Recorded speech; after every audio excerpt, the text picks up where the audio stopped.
Maybe I'm crazy, but there was too much blood in the boxing this weekend. Ooh, it's a bloody boxing match? It was, yes. Punisher 2's out, so I'm watching a lot of blood on TV right now. Is it fully out? Is it all the whole series out? It's out. They're not going to make another season, so you got to really enjoy this one. Really? But it's out. It's fun so stuff. Good. So good.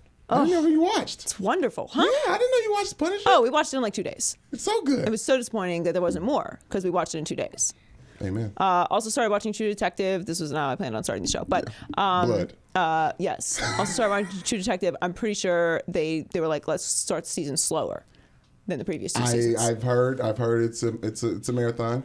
It is definitely a marathon. I'm hoping, it cracked off in season 1 in episode 4, so I'm hoping. Ooh, like an extra crack. This week, yeah. I'm popping. Extra crack. Crack, gang, gang. Maybe I'm crazy, maybe I'm crazy, maybe I'm not, maybe I'm not. All right, welcome to Maybe I'm Crazy podcast. Sorry for that incredibly long intro. We usually try to do a quick beat there. Got a little sidetracked. All right, so obviously we're going to talk about NFL championship weekends. We are going to talk about the Lakers. We'll get into the overtime rules, which everyone's complaining about. Zion Williamson. The Rams being very, very petty. Tony Romo, the MVP race, if we're calling it. Is it time for MVP race in the NBA? I don't know. We're going to discuss it, though. Before the season, it was going on. Yeah. The Patriots still think they're underdogs. We'll talk about UFC, a little boxing, and obviously the culture report we'll get to today. Championship weekend was fun. Hey! I'm Joy Taylor. That's Brandon Newman. Hola. We usually like to introduce ourselves at the top. Right. Not exactly the outcome I was hoping for. Yeah, none of us really. Because I have no integrity as a journalist, and I root for people. I don't consider myself a journalist, so it doesn't matter. What? I'm sorry, I had a flashback to last episode where you criticized me for being a fanboy in my picks. So I was No. I wasn't criticizing you about being a fanboy. I was criticizing you for disguising opinion with your desires. I think we all do that. I can give my opinion and have it not align with what I want, which I'll get to in a moment. Yes. But I can still admit that I have biases. Like, for example, I really don't want to watch another damn Patriots Super Bowl, but that's what we're going to do, and we're going to talk about it, and I'm going to give them the credit they deserve for being the Sith Lords of the sports universe. What else is going on in the show? But I was right about my Rams Super Bowl prediction. Yes. The Steelers not going to the Super Bowl, which was my other prediction. And then I picked the Chiefs this weekend, which outside what? No, you picked Chiefs. Outside of a D Ford penalty. I can't do what I usually do. D Ford, why no one's, I feel like people are talking, but I don't know if they're. Here's the problem. Tony Romo is such an offensive-minded person, and everyone's talking about Tony Romo, and we'll get to his call, but he's so offensive-minded that I don't think enough time was spent on that D Ford call. That changed the game with 1 minute and 1 second left to go. I'm trying to spare him, I guess. Yes, but it maybe was the biggest brain fart in the history of Kansas City Chiefs organization. It sucks. Like it didn't have to be called. Talk about call. I don't want to get to the referee thing, but anyways, we're gonna get to the referees. And basically, the Chiefs were not supplying a rush at all. The fact that Tom Brady has not been sacked all playoffs is insane. Right. D Ford was like, okay, I'm about to get to Tom Brady on this snap. And he lined up both sides in the neutral zone. It happens all the time. The best, you live and die by your stars in the playoffs. I thought Patrick Mahomes was going to be one of the guys that was the reason why the Chiefs didn't win. It's not who makes the big play at the end, it's who doesn't up. In the playoffs especially. Well, yes, of course. And that's kind of what happened in that spot. Because we want to talk about the overtime and Mahomes getting the ball back, and we can talk about them being terrible in the first half. But the game was over on that play. And they were going to the Super Bowl. And look, the penalties and overtime are the biggest conversations about those two games. But we can start with the Rams and Saints since they were the first game of the day. And obviously, everyone is talking about that penalty, that pass interference penalty. Man. And look, he got blown up. Like it was clearly pass interference. It was the most blatant, obvious pass interference call maybe in the history of the NFL. And that's why everyone's freaking out. Like had it been a bang play no one would be freaking out because you felt like it could go either way. But he hit him so early. Okay, so you just said the truest thing I've heard about this, because a lot of people are saying worst call in NFL history, and like that may be the case, but you got a lot of footage to work. That was definitely, no question, the most blatant pass interference play that most of us have ever seen. Well, I'm sure we can pull up some other pass interference play, examples, blatant but pass interference play. It was so obvious, and the ref is standing right there, and it did change the course of the game. And look, like, you still had an opportunity to go win, still had overtime after that, and I'm of the opinion that if you are a great team, you gotta come back together and make it happen. That's kind of what happened. I mean, LeBron James and J.R. Smith. Like, that situation in game one. Like, you still had an opportunity to win that game. Like, yes, he did ruin the situation. It was an all-time brain fart. But you still could have just take a deep breath, bring everyone together, forget what just happened. Just forget it. Don't even mention it. It didn't happen. We have to win the game. Like, that's something that has to happen. And the Rams did that. In a weird way, the Rams did that. Look, the Rams looked like a fucking disaster at the beginning of that game. I thought it was going to be a blowout. I was very nervous for my pick, which is really the only thing that I cared about. Woo! And the crowd noise. It was incredibly loud. Everyone's mad at the whistle monster. I did not hear the whistle monster.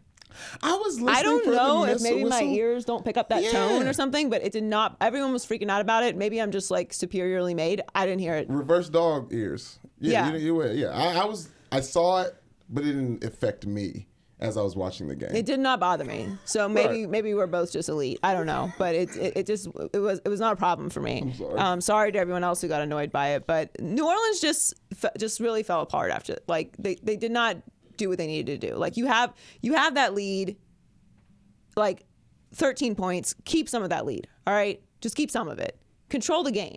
And this is why I picked the Rams, because I did not. New Orleans offense was not looking the way it was looking for the first half of the regular season. Pedestrian, some would say.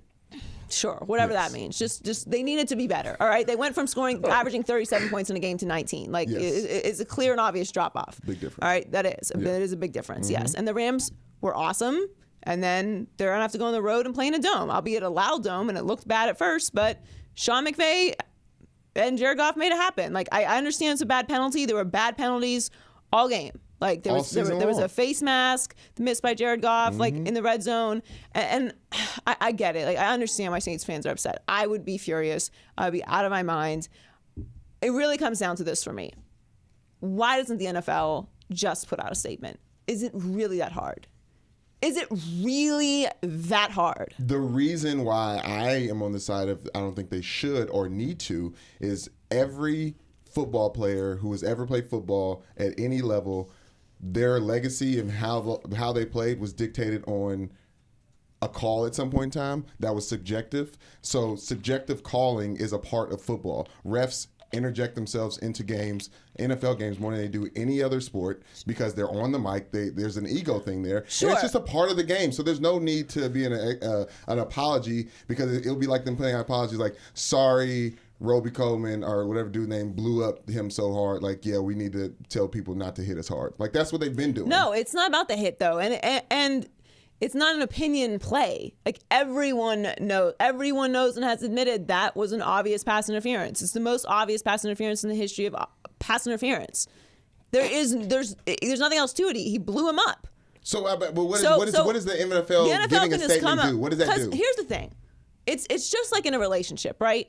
If you do something, even if you're not responsible for what went wrong, just apologize. Even if you had no control of a situation, had nothing to do with you, there was nothing in your life you could have done to prevent it from happening. If they're upset, just apologize. Okay? It just makes people feel better. It just makes people feel heard. Football fans don't need to feel better about the outcome of a game when everyone else already agrees on it. Like, that's what this is. And here's all what this else it does. From there is all. Here's what else it does. Okay, the Saints fans don't care about that though. And here's what else it does. They're watching like, yeah. They're gonna be in the comments. Yeah, Joy Wright. Yeah.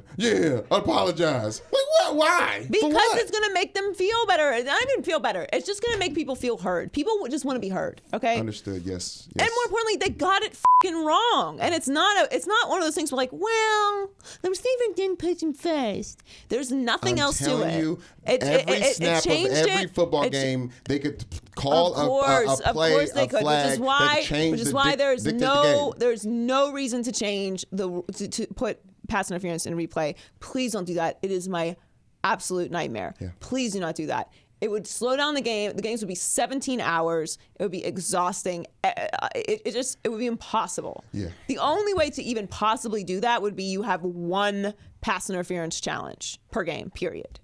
First and second half.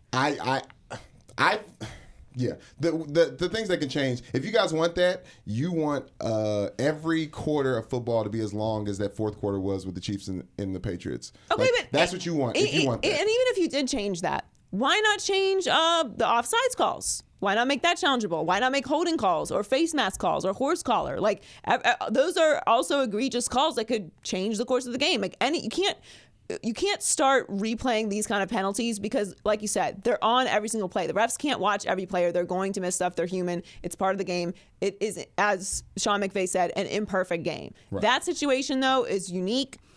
It definitely affected the game. I totally get it that they had the overtime to go and win it. They didn't make it happen. There was why would you throw the ball in that spot? Why not just run the clock down? Like there's so many things there. I just get where Saints fans are coming from. You're not going to win that lawsuit though, however, so just drop that. I understand it hurts.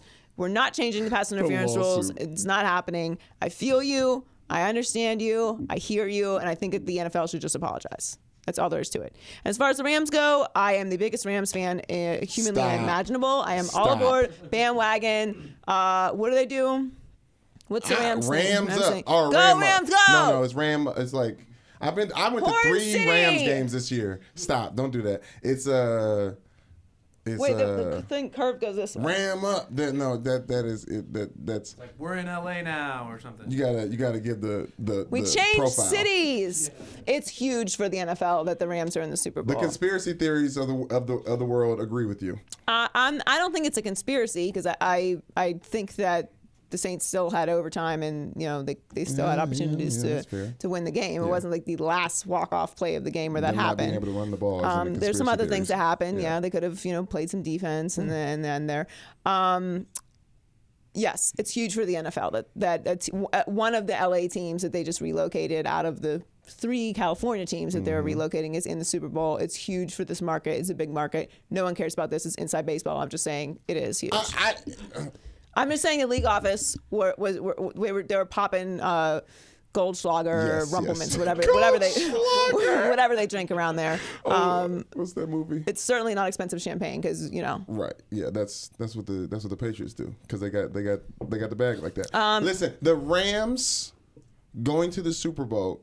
I was with Colin this whole time about like it's important if you're a player you want the Rams to go to Super Bowl because it proves that like you can make big moves in free agency. But what Sean McVay is doing is trying to make an NFL team build it like an NBA team because NBA teams win championships by big piece. And obviously it takes Sean McVay, an analytical football guy who actually knows football to know like we can have dog linebackers and have the best D-line possible and some big safeties and the DBs in the back to help us and then get to the Super Bowl. But I don't think it's going to help them win. They're not. The Rams are basically like the replacements. Like Jared Goff's like Shane Falco. Like they're running around. There's pieces. They're not going to win anything that matters. It's a moment. It's a moment in time. They just won the NFC Championship game.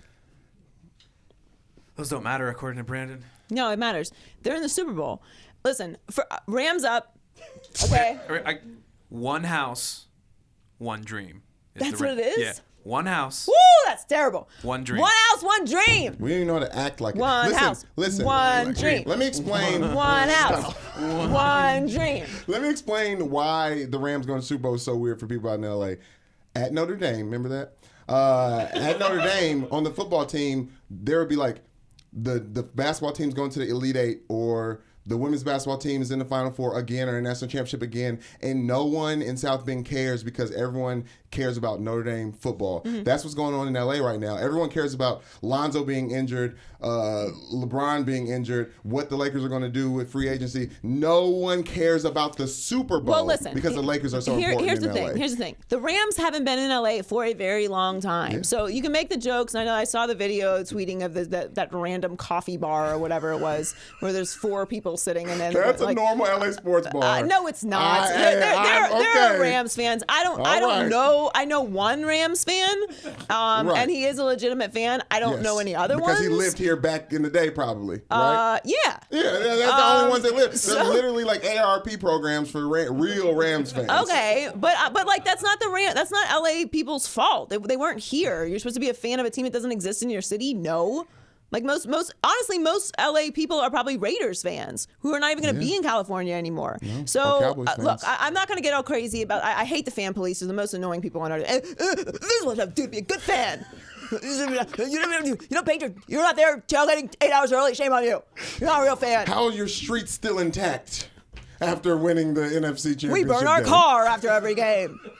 Keep it real or keep it down. I can't stand it. Okay, but this is Zaslow quote, my old radio partner. The point is, you dismiss me with it. Okay, yes. It's not LA, Los Angeles' fault that there's not a lot of Rams fans here. The parade will still be lit because people like to party here. Oh yes. Don't know where we're gonna have it, but anyway, the point is they're in the Super Bowl and I'm Rams up. What is it? One team, one dream. Where we're gonna have it? The Rams aren't winning the Super Bowl. One house, one dream. I don't even understand it. Whose house is it? Yeah, Rams what house. house? Wait a minute, that's the chant. Whose house is it? That's the chant. It's whose house? house? Rams house? That's what it is. But that's not. Whose house? YG screams it. That is what they screamed during the game. Whose house? And Rams house? But that's not exclusive to the Rams. The Rams terrible towels. That's what I'm saying. So now that this whose house? Rams house Coliseum, also USC's house, and whoever wants to play their house. They're now. What is it? One house, one nation? What does that mean? One house, one dream. One dream. Rams up. Dream. Let's dream of LA fans loving us. Horns up or are they tusks? Stop flexing. Yeah, no, they're made of the same thing our toenails are made of. Disgusting. That's a real Rams fan. I can't even talk about fingernails. Y'all or have toenails. zoo books back in the day? I just can't We do gotta it. go to the next Toenails game. are disgusting. Yeah. If you want to see me instantly gag, actually, I don't know who anyone is disturbed enough to do this, but if you put just a single clipping of a toenail or fingernail, I will maybe throw up. Text Michelle about that. It's really gross. All right, I so got we don't have a lot of issue time with to talk about New England and the Chiefs here, but yes. basically, I'm very tired of seeing a Patriots Super Bowl. I think I speak for everyone outside of the Boston area when I say we're goddamn tired of these Patriots. Like, I've just had enough of it. I don't want to see it. I don't care. There's nothing that interests me about the Patriots in the Super Bowl at all, which is why I'm joking about the Rams bandwagonness. I'm not a Rams fan at all, but I will be rooting hard for the Rams for multiple reasons. One, because I do like the way that they put them together, but also put the team together. But also, I'm just so tired of the Patriots. And it's not about me hating greatness. I've been very appreciative of the greatness of Tom Brady. I've been very vocal about it. He is easily the greatest quarterback of all time. Maybe the best football player of all time. Although I still give the edge to Lawrence Taylor at this point.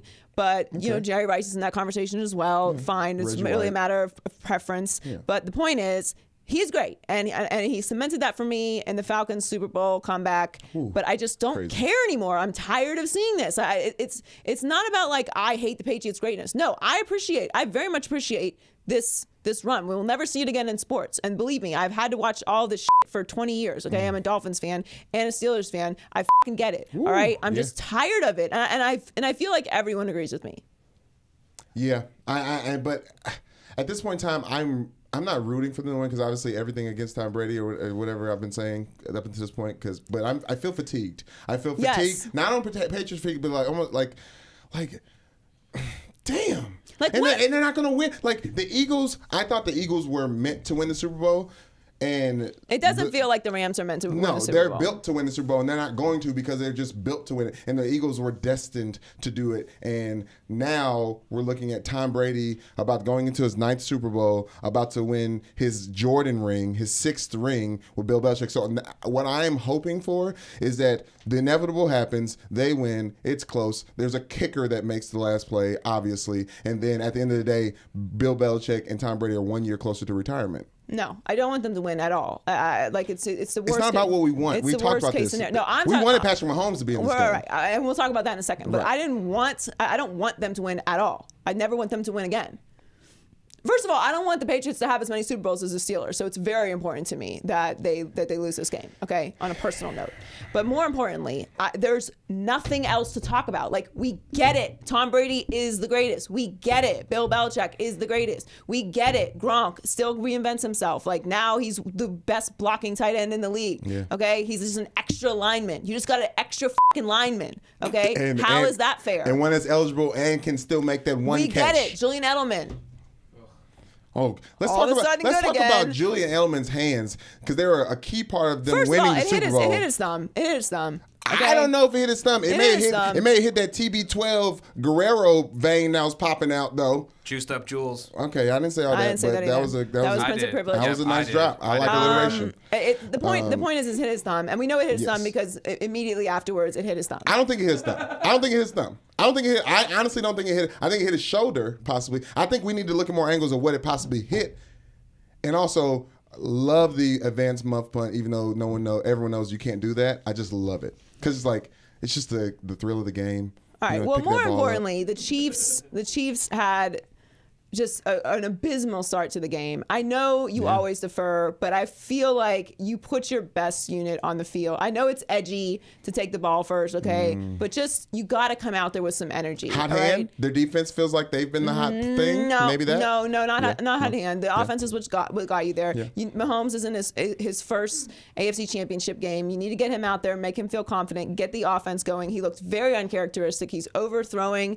First down, what are you doing? It's 3 and outs galore. Patrick Mahomes threw his first pass with 5 minutes left in the first quarter. It's like, I mean, it's a disaster. Like, you get all this hype, this energy, and then he just sits on the sideline for almost the entire first quarter. But when he gets out there, like the number, they are that good though. I heard someone say it's like the Warriors. Like Patrick Mahomes in that offense is good enough to go out there, and that's why every time they're on defense, the Chiefs on defense, I was thinking like I did as a Notre Dame player when it was like, you just got to let them score. You just got to let the other team score so you can get the ball back because they're going to score.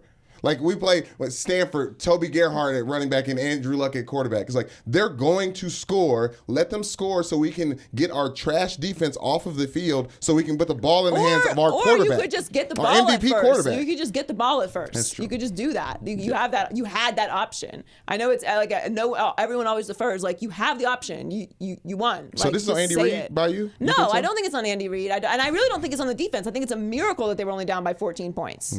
Yeah. Like I don't even blame this on the defense at all. I don't even blame it on D Ford. Like I feel like you have to go out there and do what you've done all year. You know Bill Belichick is going to take Tyreek Hill out of the game.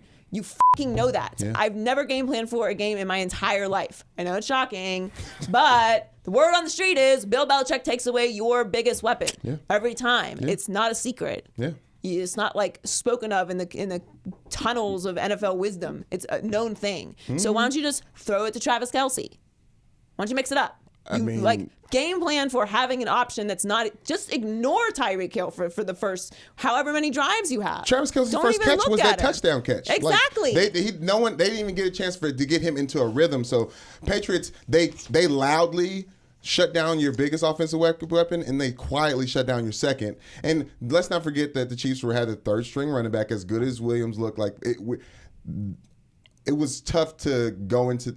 Patrick Mahomes was so special all year long that people went in thinking the Chiefs were going to win that game, and then afterwards you're like, wait a minute. But he was incredible in the fourth quarter. That's the point. He got, once they got it together, they were who we thought they were. They had an opportunity to come back. He was incredible in the fourth quarter, in the clutch, and they made it to overtime. So however much the Patriots dominated that game, they were in overtime. So we didn't have an opportunity to see them in overtime, which is disappointing, which we'll get to later. But the point of the matter is, bottom line, I don't blame Andy Reid. I really don't blame Mahomes. I don't blame the defense. I just feel like they needed an extra piece to get them over the edge. They made some game plan errors, and I think not having Mahomes out there first, in worrying about Tyreek Hill, in obviously D Ford, there's things that they did there that had they not done, they would be in the Super Bowl right now. So it's not like it was some catastrophe. I think they'll be there next year. Mahomes is still MVP. Yeah. The Patriots are just who the Patriots are. They don't make mistakes in the clutch, and Tom Brady is surgical. What do you think Tom Brady said to Patrick Mahomes after the game? it's genuine. I think he really like respects Mahomes. Yeah, of course. And I think he said something nice to him, like keep your head up. It's it's the beginning of your career. You're gonna be here again. Like a lot of respect. Good game. I don't know, some remix of that, some Tom Brady-esque version of that. Some remix. No, Fair? I don't know what I was looking for, but the fact everyone knows that Patrick Mahomes is next up, and we knew that we were going to see some type of journey in this, but it feels right now that we're going to be talking like this about Sean McVay in 3 weeks. It was like, he's next. They're going to be the next thing. But right now it's Patriots and the Belichick's and the speaking it up. Brady's. I was a huge Chiefs fan this weekend. I'm very upset that I have to watch the Patriots. I was very excited for the Larry Bird, Magic Johnson Super Bowl of Goff and Mahomes. It would have been super fun. No, I'm not just saying that because my shirt is awesome today. You sure? I was going to talk to you about Larry Bird. That's really what it came down to. They'll be back there next year. They just fired Bob Sutton. Yes. So they fired the Chiefs fired their defensive coordinator. Yep. So they're already on the making changes train. So awesome season. Holmes was great. Was perfect in the clutch when he needed to be. Brady hasn't been sacked once. That's really what it comes down to. Everything That else we said was important, but the fact that Brady was never touched except for that phantom roughing the passer call, which was super annoying. Ooh. You have to get pressure on Brady. You have to get pressure on Brady, and you have to assume that Belichick's going to take away your biggest piece. Those two things are facts when you play the Patriots in the postseason. And whatever you have to do, if you just got to sell out and take a roughing the passer penalty, or you got to take an offsides penalty and smack his ass, that's what you got to do. That's what he did, but it was at the wrong time. Yeah, not the time you want to do it. Yeah. Not the time when you do it. D4 was thinking the same thing. Maybe try that in the first half, okay? But you got to get pressure on Brady. So if you look at all the Super Bowls, the 3 Super Bowls that Tom Brady has lost when he's been there, 2 Giants, Eagles, look at that roster across and look at that D-line. An elite D-line can beat Tom Brady in the Super Bowl and in the playoffs, but based on what we've seen from the Patriots, I don't know that even the Aaron Donalds and the Ndamukong Suhs and the Dante Fowlers of the world can get to him. Well, listen, Sean McVay, if you're listening, which we know all the Rams watch exactly. this and sorry podcast about all every the week. slander, but you deserve it. Yeah. No, I didn't slander Sean McVay. Please, Rams if you happen to get into a spot where Tom Brady has not been touched towards the end of the first half, just tell someone to jump over the line. It's important. Yes. That's just a note. That's free. See if they call that one. Free game. Yes. And drive him to the ground like Clay Matthews and all that other stuff. He'll be fine. He's durable. He's that's what he does all the yoga for. That's what he is durable. Right. He doesn't eat strawberries for that purpose. Or tomatoes. Yeah. Inflammation. Yeah. With it. With it. Quit it. What? With it. We about to turn up in this bitch. All right. What am I winning or quitting today? While LeBron's been out, the Lakers have lost 9 of their last 14 games. The Golden State Warriors gave them their most recent loss when Klay Thompson went for 44 points, beating the Lakers at home 130-111. Rondo's supposed to come back this week, but I don't think it'll make a difference. Joy, the Lakers are worse than we thought without LeBron. With it or quit it? Yeah, I think we're gonna have to with that. They are worse. It does suck. It's so such bad. it's such a buzzkill from this season, especially being here in LA. It feels like the end of the world. Right? It does, and it feels like this injury is for real. I know it's supposed to be a 4 to 6 week injury, so technically we're still in the window. But we all kind of assume like it's LeBron, like 4 to 6 weeks. He It'll really spends be like millions of dollars on his body. 4 to 6 weeks games. means 4 to 6 games. Right. But Right? it's not. It's been a No. lot of games. And the Warriors crushed them, which is not surprising. Boogie's back. I mean, I don't know why anyone thought that this was going to be a competitive game to begin with. Well, I would say this. Who went off? Clay going off is more demoralizing because it's just a reminder that the Lakers don't even like the Lakers need a third piece on offense. Like everyone's looking for a second. They need a third piece because Kuzma's proving that he is not that. I don't know if this is scientific, and by scientific I mean there's analytics on this, but I just feel like gut data fact. Anytime Clay goes off, it's a wrap anyway. If Clay's gonna go off, it's a wrap. Yeah, that's just facts. So or gut data fact. I don't know if it's true. No, I feel like I'm right. I don't know if Clay has many like career games that they lost in. That's my point. Better way of saying it. He had 44 points, 17 for 20 in less than 27 minutes. He tied an NBA record, his first 10 threes, only to miss his 11th, and he didn't take a free throw all game. I mean, so that happened, but also Kevin Durant scored 20 points again, which is like, 20 points again. That's the 20th time in a row that he scored 20 points. And Steph Curry didn't score, but he had 13 assists and was perfect from the free throw line. With all you have to be perfect, and then something else bad has to happen to beat the Warriors. Right, but no one assumed that they were not going to win the championship this year, right? It's egregious, though. It's egregious how bad the Lakers are. It is egregious, but they're missing LeBron, they're missing Rondo, and now they're missing Lonzo, and Brandon Ingram isn't what we thought he was going to be, and they already needed another piece when they had LeBron. So according to Shaq, they should get Carmelo. Listen, I'm not. I mean, that was a good joke. I usually get a better response in the room than that one. Every time I laugh, I cough, so I can't. You're so gross. It's a. I hate that you're here sick. Anyway, Carmelo, I don't know. You want Carmelo? No, I don't want Carmelo. Carmelo hasn't played since November 8th.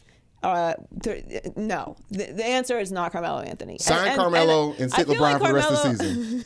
LeBron shouldn't play another game the rest of the season. I feel like you might be right about that, actually. I mean, why? Like, what are we playing for? What do you want LeBron? Get him a nice corner office up there in between Pelinka and Magic. Have him make some moves. Let's get a big piece of paper so he can write. Let's get some think tank drawing board, like brainstorm of like the moves that can be made. Because LeBron doesn't need to be playing this season. No, he's gonna not be fine. For the Lakers. He's gonna be back, and they do need to do something because they're gonna need to sign some free agents, and it can't be a disaster. That's what you're not gonna do.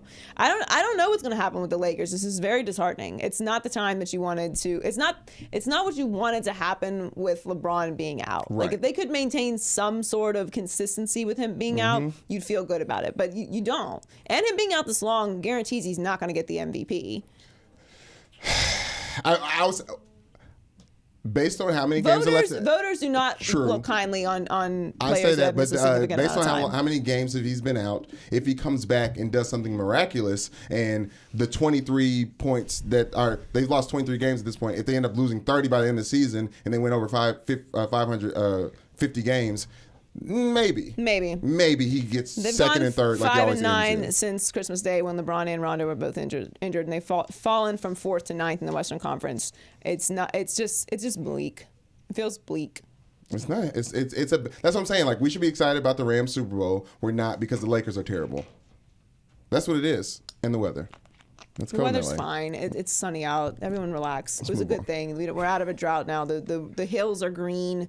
All right, stuff's growing again. Fresh air. You can actually smell the grass. No, I'm too stuffed up from the weather. You can go climb and you can see the actual city as opposed to just a smog cloud. It's cold outside. You gotta wear a jacket. You got a jacket? I do have a big puffy jacket. It's right there. I'm wearing a jacket. Right I wear it every morning. Okay, let's move on. Right. Zion Williamson is averaging 21.5 points, 9.4 rebounds, and 2.3 highlights per game in his freshman year at Duke. Former highlight contributor Scottie Pippen has seen enough from Zion and is encouraging the 18-year-old to shut it down. Young Thanos told Scottie Pippen, "Chill, bro. Joy, Zion Williamson should ball out every college game he can. Wit it or quit it." I am going to wit it. Ooh, really? He should ball out every single game he can. Yes. I understand what Scottie Pippen is saying, that he doesn't want him to get hurt. He basically said he already has a shoe deal. He's going to be the number one pick. Everyone's seen enough from him. He could just risk a major injury at this point. At this point, even if he had a major injury, he's still going to get drafted high. Right. So the bottom line is this. While I'm very much okay with college football players sitting out meaningless toe jam bowls, okay, or whatever, toe jam cream bowl, or whatever the new bowl is. I literally, like, wait, this is the bowls that I've played Extra in. wheat potato chip bowl. I went to the Hawaii Bowl, and then I went to the Sun Bowl, then I went to the Champ Sports Bowl, Beefo Brady's Bowl, and then the GoDaddy.com Bowl. So, like, yeah. All those I've heard of except for the GoDaddy.com Bowl. Toe jam, all toe jam. It was when Danica Patrick was repping, so yeah, it was pretty hot. popular. GoDaddy was important. Yeah, it was big back then. Domain names. Yeah, big deal. I wanted to scoop up the domain. Get them now. Yeah. Basically, if you're going to sit out, if you're entering the draft and you want to sit out a meaningless toe jam cream bowl, I'm cool with that, because you've already contributed your body for 4 years, possibly 5, to a institution that has given you no money, okay, and maybe not even a college degree because you didn't have time to finish it. I'm perfectly okay with guys sitting out. There's only 4 bowl games that matter in college football, and that is the 4 playoff games. And at me if you want, but that's just fucking facts. Because I'm about championships, and if you're not in those, you're not winning the championship. You're just playing in an exhibition game, and it's really nice. And congratulations. NIT, yes, okay? NIT bowls. I don't mean to diss anybody. I know it's very important to these kids playing the bowl. I'm just, and it's a nice moment, and I'm cool with all that. I'm just saying it's not for a championship. So if you want to sit it out, I'm okay with that. Right. However, in college basketball, I have a completely different opinion. You have to play for 1 year. You're playing against mostly the best talent in the country.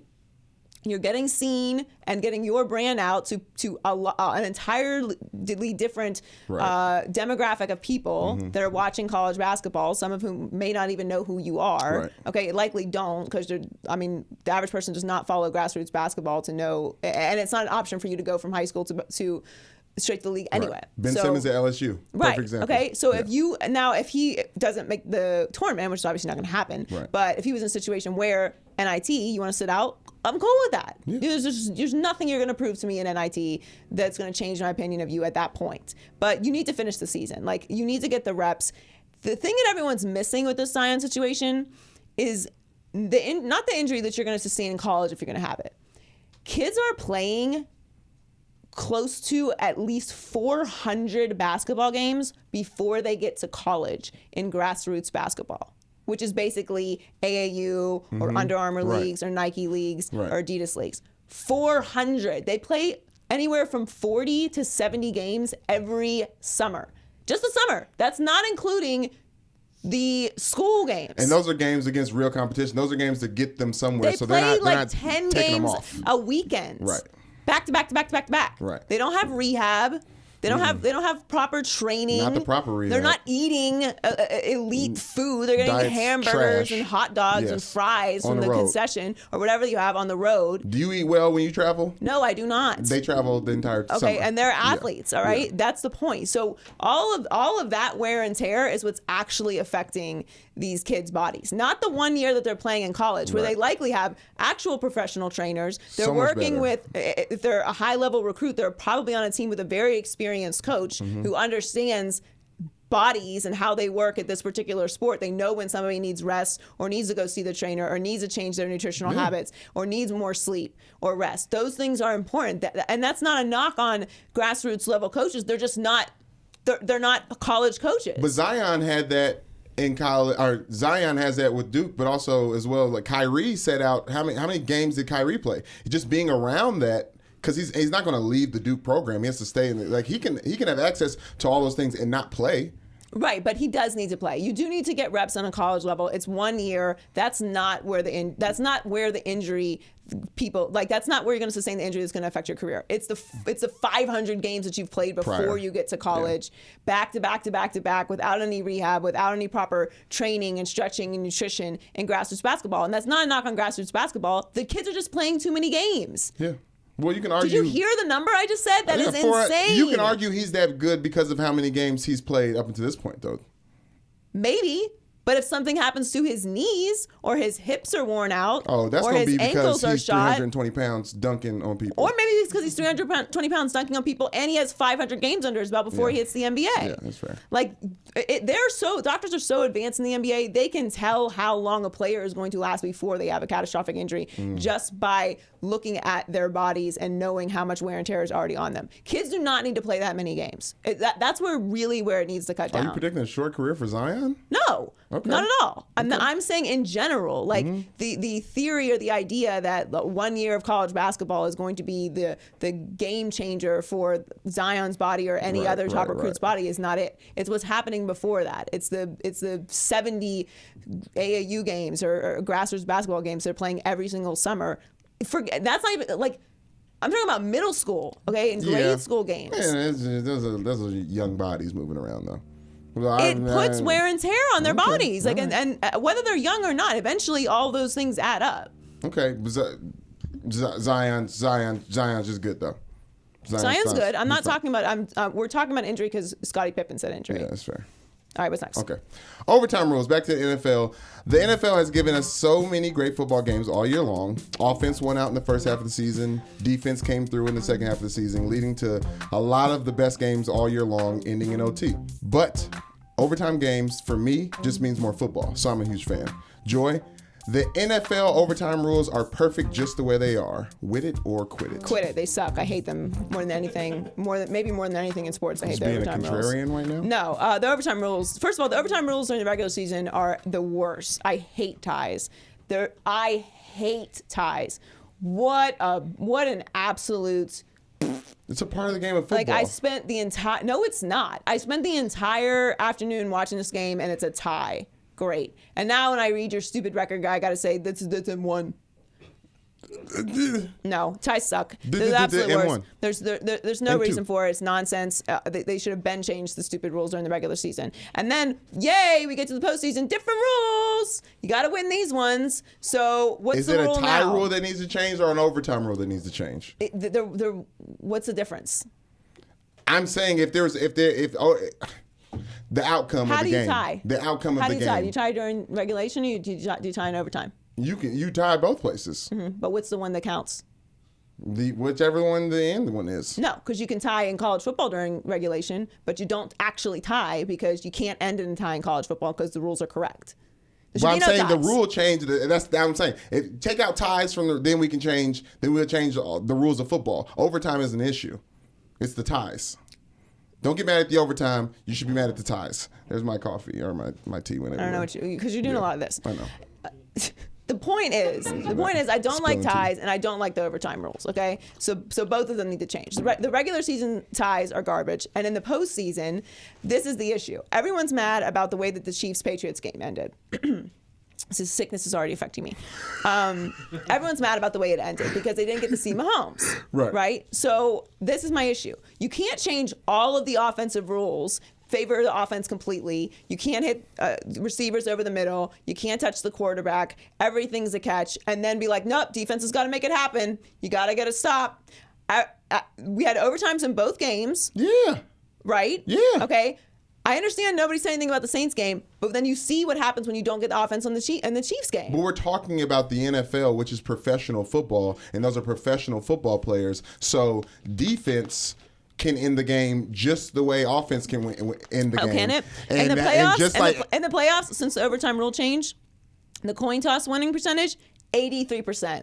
That's like most of the time. Fun. Yeah, because they have the ball in their hands. Right. So and then you get the Rams who can get the ball out and end the game via interception. It can't come down to a coin toss. If whoever got the ball first in overtime got the ball first based off of some kind of merit that they earned and not just the way that a coin flips, cool. Or you could just have both teams have offense and then it's done. It's solved. That's it. You guys both had a chance. This team did it. This team did not. Here we go. Thank you. Congratulations. You're the winner. You're not. The college model.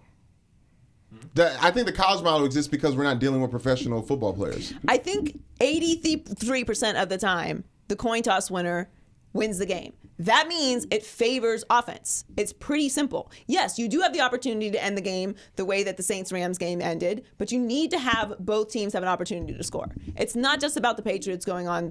It doesn't matter, all right? Because here's the thing. Had they gone and the Chiefs would have done it and the Mahomes would have went down, everyone would have been pissed. You didn't get have an opportunity for Tom Brady to come down and do what Tom Brady does. I would have even been pissed because people would have been like, oh, Mahomes won, but we didn't get to see Tom Brady do his thing, and they would have taken credit away from Mahomes. That's a fact. Finding fairness in this imperfect game is futile and a waste of time. Look, it's not about fairness. It's about actual football. Like, if 83% of the time the person who wins a stupid coin flip wins the game, that means there is a disparity. If it's like closer to 50%, then maybe that's fair, but that's not what it is. Win the coin flip because when they win How the do you coin win flip, the coin flip? Tackle the ref? But no, what you're forgetting is when you win the coin flip, they decide to take the ball. You know what I'm saying? Like Who the f***'s not going to take the ball? Exactly. So the percentages are based on what you choose to do once you win the coin toss. So what you're saying is the percentages are based off somebody who has a brain? Like a functioning brain? I'm just saying, like the variables you're using. You're like, oh, please, defer.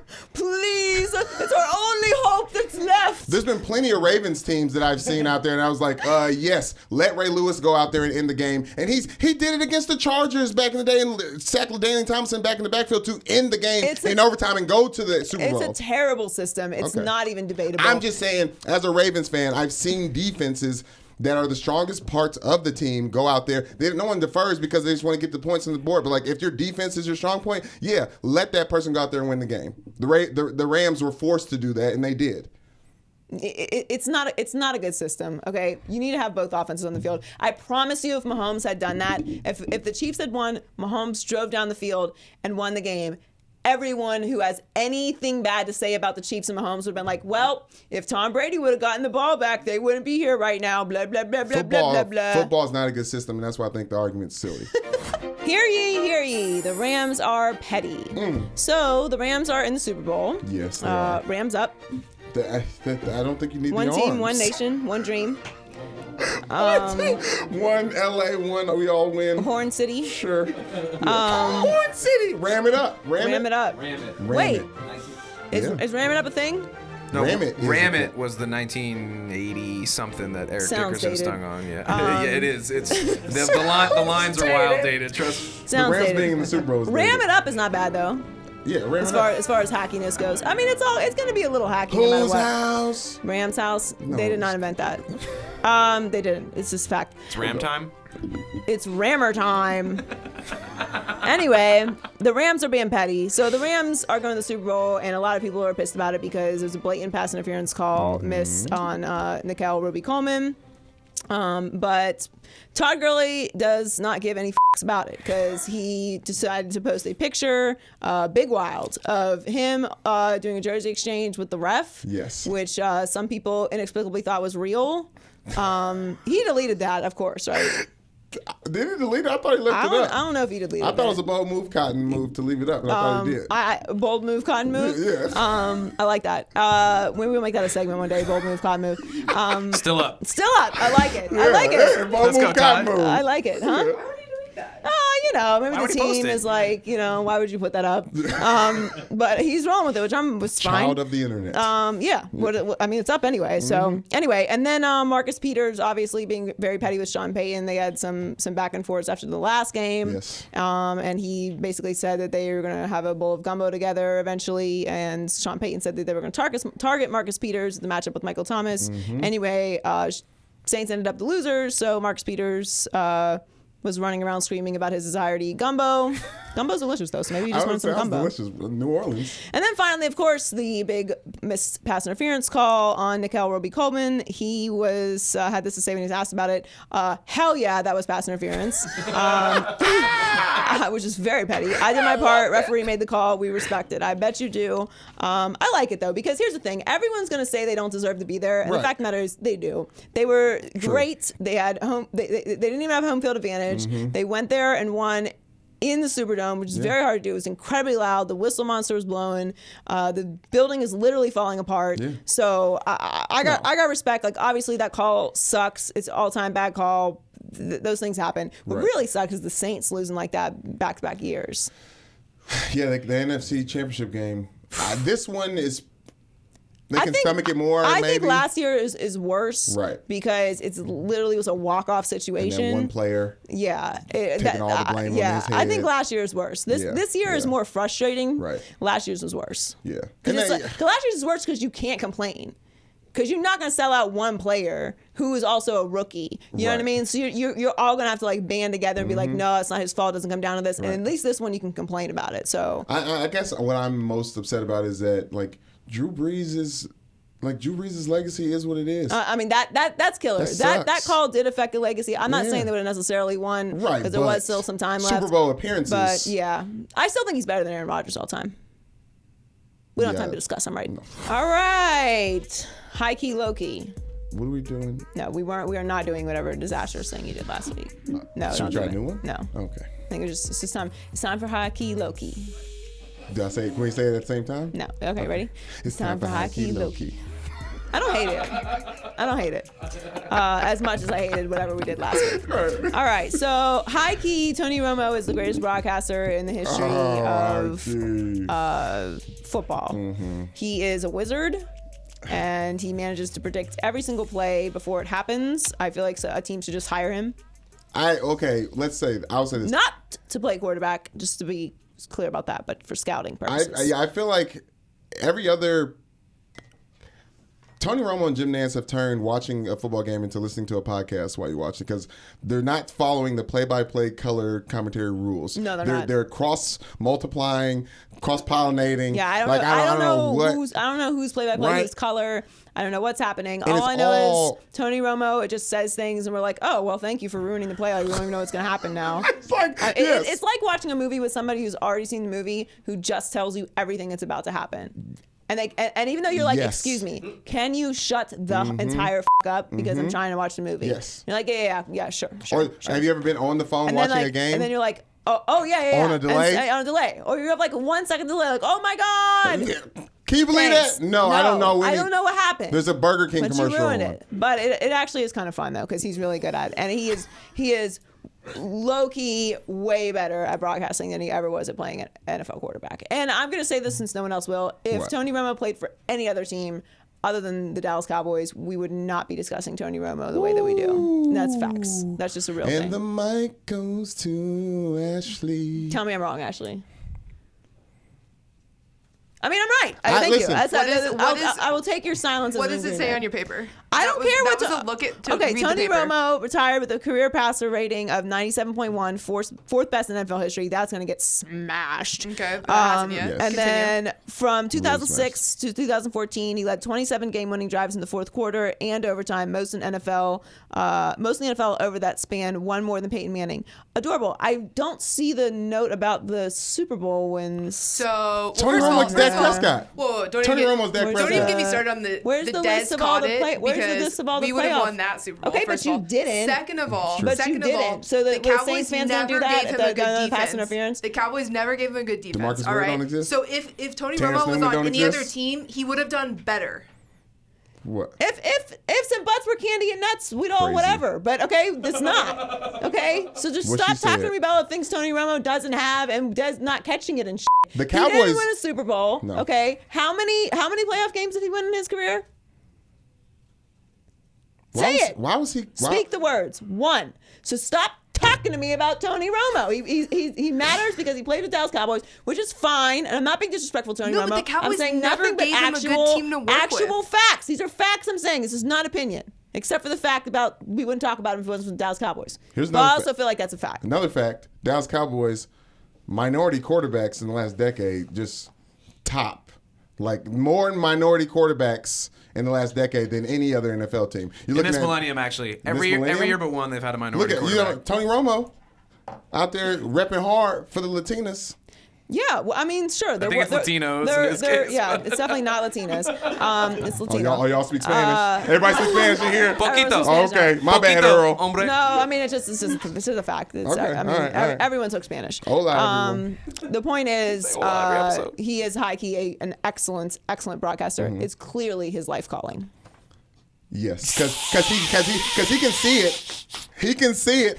It's definitely. You're right. Because he can see it, but he executing, throwing the pass. Like he knows what pass he's supposed to throw. Right. He just can't pass. He can't do it. He just can't do it. It's like if you could make a pod quarterback for Right. Tony Romo and just beam his brain down to Yes. the pod guy. Yes. He'd win like 8 Super Bowls. Yes.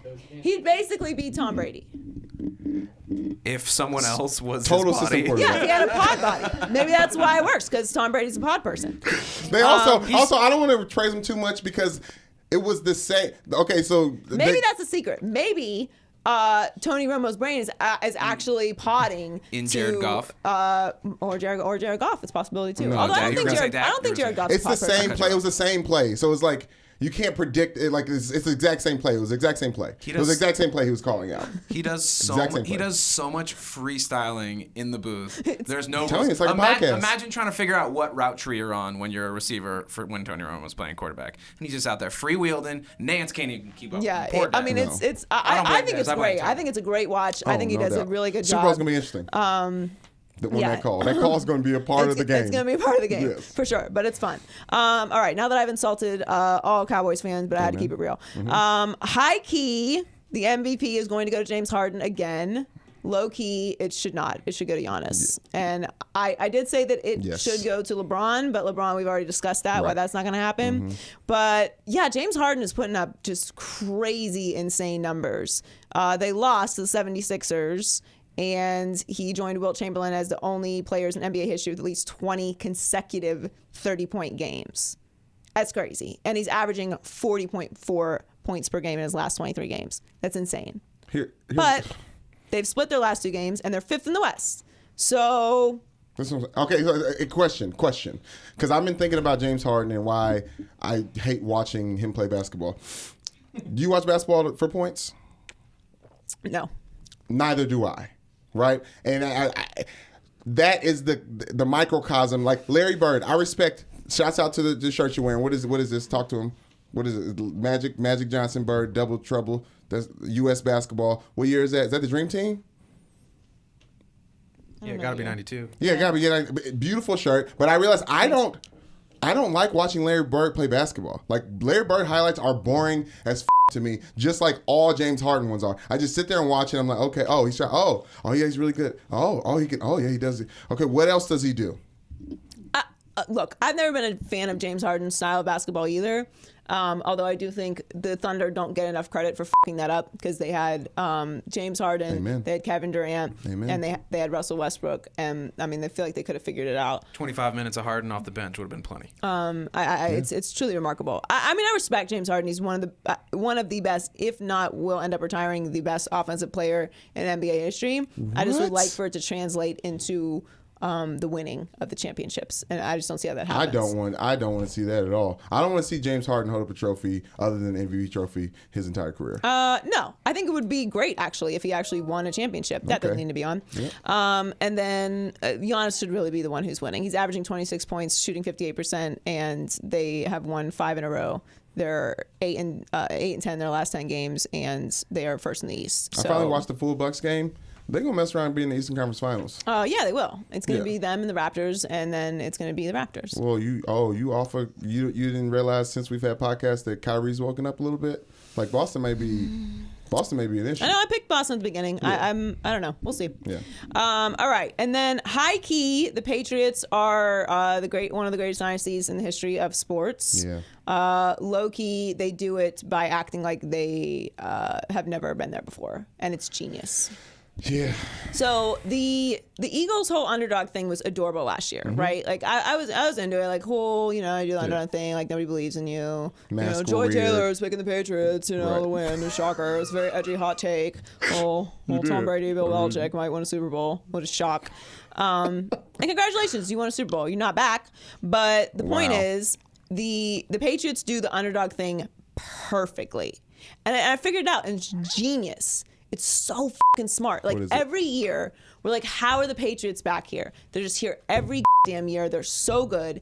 We think they're dead. By the way, I never said that the Patriots were dead. I just want to be clear about that. Yeah. Because everyone thought it was over. They do this every year. It's not over. It's not over until Tom Brady says it's over. Just stop fooling yourself.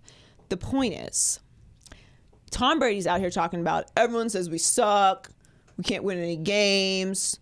We're counted. They counted us out. Yeah. He's hugging Hogan, talking about everyone says we have no skill players, can't make it happen. And you're like, how does somebody like Tom Brady even pay attention to stuff like that? And it's so smart because once you get to a certain level of success, it's hard to sustain that. Right. As hard as it is to get to that point. Mm-hmm. It's hard to sustain that. That's why, you talk about McGregor. Like, McGregor was hungry. He was on welfare. He's scrappy, fighting his way through, proving his way. And he gets to the top of it. Where is this dude? What happened? Well, he's sleeping on silk sheets now. Like, you have to remotivate yourself. It's harder to get punched in the face like that when you have $1 bajillion in the bank. Like, you're just laying there like, do I really need to get punched in the face like this? I don't. It's the plight of every rapper. I don't. I could just really just chill for the rest of my life and do nothing, not get punched in the face, and I'd still have millions of dollars.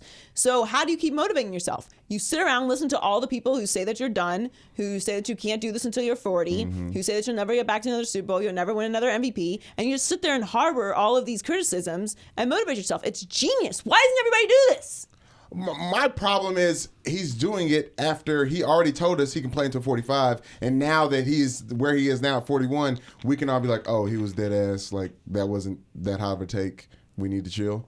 Okay, but we didn't think that. I didn't know if he was going to be this great at 40. I knew he was going to try and play, but I didn't know if he was going to keep. I'm saying being he able sets to it up. sustain He gives himself. He says the things that we say the things so he can hear the things. James Harris. Yes, I know. He's tricking us. Yes, he wants. It's like he's saying the things that we said. Right. He told us with that to say it. Yes. I know. So we should just start saying only nice thing about the Patriots now. You guys are great. I don't know. You are impeccable. You have never made any mistakes. You've never cheated. But that's not how I take that. And you're going to win every Super Bowl for the rest of the time that the NFL plays Super Bowls. You never cheated. So let's focus on that one. Patriots, I know, like everyone's gonna yell that we're not talking about Lasergate, about whoever was shining the laser in Tom Brady's face. That is Lasergate. It would have been Lasergate. Laser beams, sharks with freaking laser beams. Loser power rankings. Loser power rankings. These are the losers of the week. Okay. The Steelers are super big losers because they did not pay Le'Veon Bell. And I think you saw this year that they could have used someone like Le'Veon Bell out there scoring the points. Quite possibly. And because they didn't score enough points in the games they needed to make it to the playoffs. So, et cetera. Le'Veon Bell. Could have helped time possession a little bit. And the Rams did the opposite of what the Steelers did and paid a bunch of people a bunch of money. He decided to leave a comment on a Bleacher Report post that talked about all of the moves that the Rams made this season, like the Aqib Talib trade, the Peters trade, the Fowler trade, paying Sue $14 million, getting Shields and played since 2016, Cooks $50.5 million guaranteed, Gurley the highest paid running back ever, and Aaron Donald obviously the biggest defensive deal ever. Yeah. And they're in the Super Bowl. So this is actually kind of the perfect situation for players because the Rams are really doing the NBA style, supporting players. It's a nice, cushy environment for players. Sean McVay is a very player-friendly coach. They all are pretty much individuals, even though I never really see the Rams out anywhere in LA. Like you don't see them a lot. They kind of are low-key, but they're a different kind of low-key. They're kind of low key, but they all have a name. You know what I mean? Yeah. So big name. Right. So they came there with. Right. Exactly. Yeah. So this is a different model because you're going up against the Patriots, who are the opposite of that. It's all about the system. Anyone can be cut at any time. Brady takes less money. Belichick is the one voice. Nobody talks. Nobody gives these crazy interviews. Gronk is really the only personality, and that's just because there's just no other option with that. He says the normal thing you're supposed to say, just funnier. Right. So it's not even, there's no danger. Yeah, and he never gives anything. He never gives anything away. He's just wild. But anyway, Le'Veon's commented on it and said exactly what you're supposed to do. They did it right. Forget trying to save for the future. You can go and try and win that shit right now when you can. And I actually agree with him. I thought that the Patriots or the Steelers should have paid Le'Veon and win right now because now it's looking like you may not even have Antonio Brown. Big Ben's another year older. You have a very small window to win championships in professional sports unless you're the Patriots, and that's just you got to do it. You got to pay them. All right, next. Boxing. So did you watch any of these fights this weekend? Did you see any of it? Did you see any highlights of it? Say fights. I'm talking about the boxing fights. We'll get to that question in a second. I'm talking about boxing. No, okay? I like a lot of people watched a lot of the post-game interview more than the actual fight. Okay. Well, Pacquiao and Adrian Broner fought, but the undercard of that was Badou Jack and Marcus Brown, and that was insane to watch. So basically they headbutted each other and Jack got a insane cut on his forehead in the seventh round. And and it was unbelievable to watch. I've never seen that much blood. The referee looked like he had murdered someone and was disassembling their body. Are you guys looking at it? Yeah, it's. I mean, he looked. Yes, it like looked an episode of Dexter. He looks like he came out of surgery, and the answer is just they didn't make it. Okay, it was insane. The gash was this big. They slowed it down. You could see the moment where they headbutted each other, and it's like you see the split happen, and then it just immediately it's like a Kill Bill scene where it's just like in his head. I cannot believe it didn't stop this fight. There was so much blood. He fought the entire way through. Credit to him, but the gash on, like, it is unbearable to look at. Every time he like blinked, it opened wider. He's getting punched repeatedly in that. Yes, Third eye open. like for real. Yes, the third eye. It was Like so Lord of the hard. Rings We third were eye. watching it in the house. Like, everyone is screaming. It's just blood. It was insane to watch. I cannot believe they didn't stop it. Which leads me to my tweet about it. Actually, we should talk about Pacquiao beat the shit out of Adrian Broner. Like, I don't know what he's talking about. It sounds nice. Quick question before I move on to that. I'm gonna come back to that in a second. So Pacquiao beat Adrian Broner very convincingly. Okay, it wasn't bad. It wasn't a bad thing. Like, when I say he beat the shit out of him, like, he just won. Like, it was just very obvious that Pacquiao won.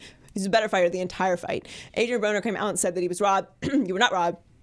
Anyone who watched that fight in entirety knows that he did not win that fight. Right. My question is, if you're a boxing trainer, okay, so in any other sport, when you're losing, you make adjustments. Right. Right? You try. You like, attempt everyone's on the same page here. Like, guys, we're losing this game. Yes. We don't need to change. I know we came in with a game plan. New game plan. Ready? Break. Okay? If you're a boxing trainer, is it an option for you to be like, you're not winning. We're going to need to go for a knockout. Like, start swinging. I imagine so, but you got to know your opponent. Who's knocking out Manny Pacquiao? Well, he has been knocked out before. Yeah, it's one of the most notorious knockouts you're in the the history fan. of boxing. It was a meme for a very long time. I'm sure you've seen that it. Yes. Okay. Now that you say it. You gotta know your fighter. It's a lot about confidence. Thank you, Hiller. I think. Okay, cool. So it's 11th round. You are convincingly losing this fight. Everyone in the arena knows you're losing the fight. Everyone watching at home knows you're losing the fight. I'm assuming you've been around some boxing fights before, so you as a trainer know your fighter's losing this fight. You don't want to, but you lost the fight already. You don't want to lose being that person's trainer too by telling them some shit they don't want to hear. Maybe he was fighting for the hood too. I feel like you're right. I feel like you don't have to say it like that. Just be like, hey, time to change it up. Go for it. Yeah, you don't have to be like, hey, bro, you're losing. Yes. Do something. Maybe you just find a more delicate way to say knock his you gotta ass out. you gotta Get change knocked out it. or knock out. Right. Because you lose because you're gonna lose. And to me, like, getting knocked down by Pacquiao because you're swinging wild is less embarrassing than convincingly losing the fight and then coming out and jumping on the ropes with your hands up. Like, what are you doing? Are you lost? No. Like, you definitely lost the fight. I just don't understand why that never happens. Maybe I'm just missing something. Sweet science people, maybe you can explain that to me. Speaking of, so I tweeted about why they did not stop the Jack Brown fight. Mm-hmm. And I don't like having to use hashtags. Yeah, they're I don't like the aesthetic of it. You feel me? No, the more hyperlinks. I'm saying this as a social media professional. The more hyperlinks in a tweet, the less likely it will engage. Right. That's just facts. It's not. Yeah. So I don't. And also, Twitter changed the algorithm now. So if you just say a word, you don't have to use it. It reacts as a hashtag. As a hashtag, which I appreciate. Yes. Okay. Yes. But I didn't choose to include either of their names. Right. Because I wasn't acknowledging the UFC card. Right. Okay, for obvious reasons, I thought we were all doing. Apparently, we had to have a conversation about this because I thought we were all doing that. You are definitely a boxing elitist. I'm not into boxing elitist. I very much like UFC. Of course. I just this particular card, I'm not supporting. I thought we were all on the same page in that. That is fair. Yes, we gotta get people up out of here. You're not a TJ Dillashaw or Henry Cejudo fan? The other people on the card. Yeah. Okay. I mean, look, I like Paige Van Zandt, but I'm not like I'm just willing to make that sacrifice. Okay. Yeah. I'm not watching this card. All right. I wasn't even going to acknowledge it. So I tweet about they need to stop this fight. I just want to give a special shout out because I refuse to respond to people on Twitter anymore. I'm sorry, guys. Like those days are over. I'm an elite. Okay. Yeah. And I'm a top 1% in the entire world with the clapback game on Twitter. Okay. Yeah. Very good at it. it. Too rich for this. Huh?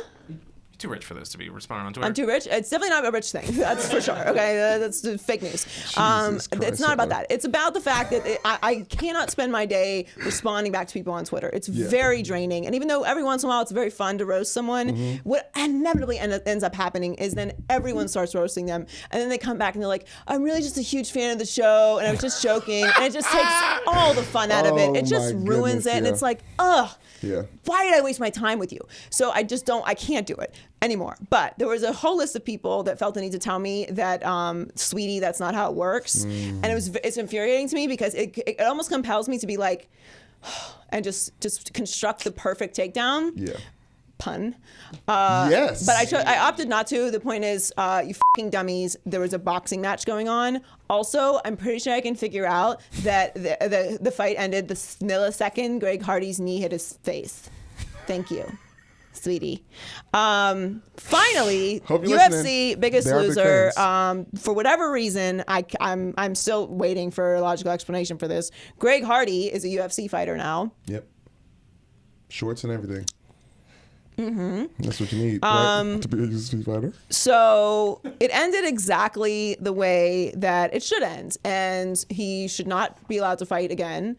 UFC should issue a very lengthy apology for ever trotting this circus out there in the first place. It's a disgrace to the sport in every single way. I don't want to hear it about him being talented or whatever. No.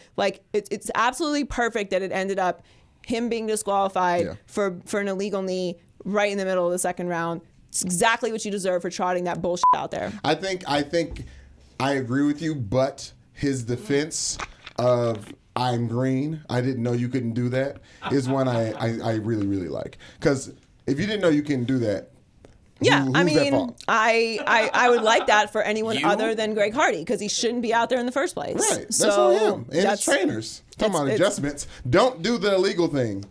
Why would he not do the illegal thing is the better question.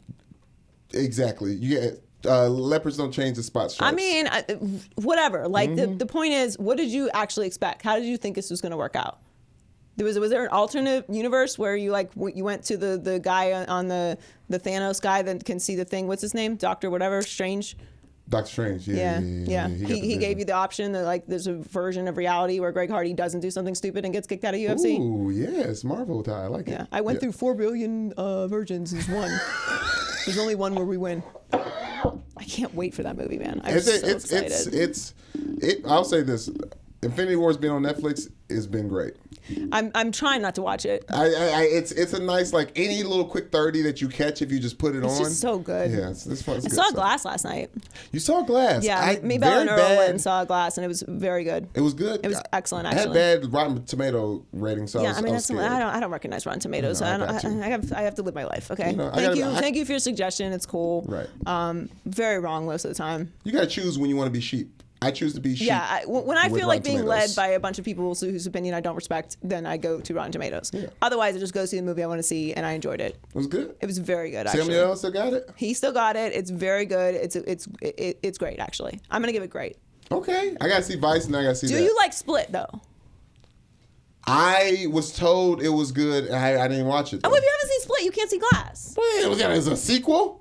No, it's it's a trilogy actually. It's Unbreakable, it's Split, and then Glass. What y'all looking at me agreeing? Y'all know about this? Yes. Why didn't nobody talk to me about this? Whose sequel is it? Who's the writer? Who's the director? M. Who's Night the person? Shyamalan. M. Night Shyamalan. Oh, okay, that's why. It's okay, Bruce Willis. What do you mean? I'm good. It's excellent. I know. I am a fan of his. You've seen Unbreakable. Have I? Which one's that? With Bruce Willis. Okay, stop. You got to see Unbreakable, and Which then one's you have that? to see Split, and then Unbreakable's old. You got to see Unbreakable, then you see Split, and then you see Glass. I still got to And watch Split, some Rocky Split movies. was great. They progressively get better because Split was great, and Glass is better, and that's tough because Split is really good. Is that's Samuel Jackson now where he was in Unbreakable? That's the same one. They got the same hairstyle. Is that him? Use the same Samuel L. Jackson. In Are the there movie thing, multiple- is it like the Samuel Jackson? You know what I'm saying? Yes, it's the same character. It's a 3-part movie series. Is Brad Pitt in it as the guy he is from Seven? I just want to know what he did. M. Night Shyamalan pulls out a lot of shots out. That's what I'm saying. Yeah, 36. I can't come out of bed for 36. That's why I don't even look at Rotten Tomatoes. I don't have time for it. What am I going to look at Rotten Tomatoes for when they're wrong? That's fair. I mean, no, I'm gonna go check it out. Thank you. All right, what's in the culture report? The 91st Annual Academy Awards, also known as the Oscars, on February 24th. No, ABC. Is it always on ABC? I don't know. I don't know.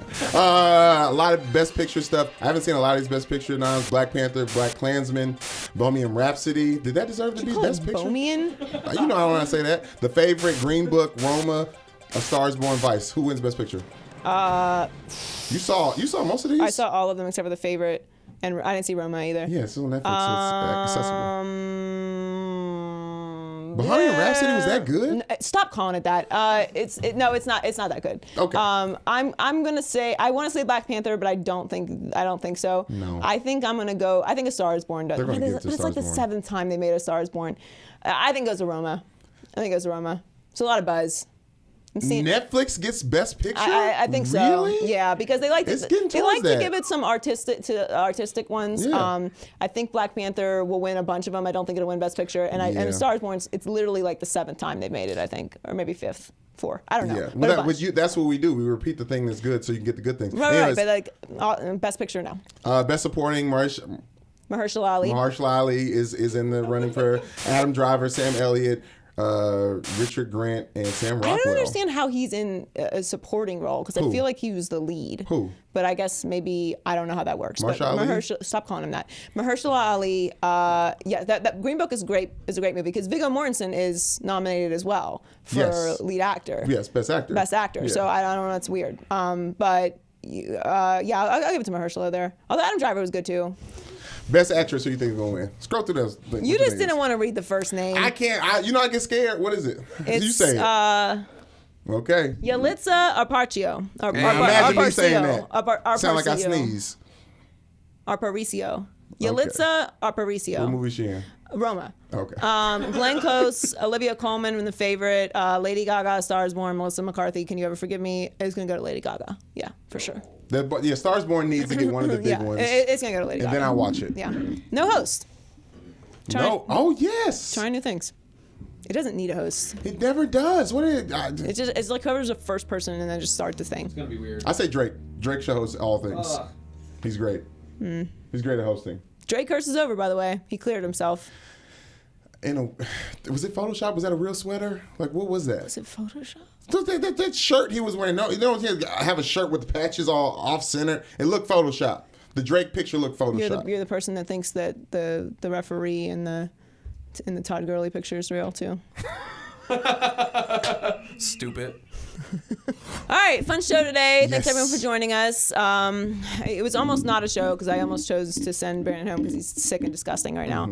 Very rude, also. Actually, if you're sick, don't go to work because I'm gonna be sick for the rest of the week. I already know it. So thank you for that. Thank you for Appreciate letting it. me power through for Yeah. the content purposes. No, well, yeah, it was actually kind of important. But make sure you Right. subscribe on YouTube at Maybe I'm Crazy Podcast. Make sure you follow us on all our social media pages at Maybe I'm Crazy Pod. Share, comment, like, be our friends. Yes, please. We appreciate you, very and much we'll so. catch you next week. Bye. Enjoy the Pro Bowl. Yes. Oh, don't. I'm so agreeable. The Pro Bowl.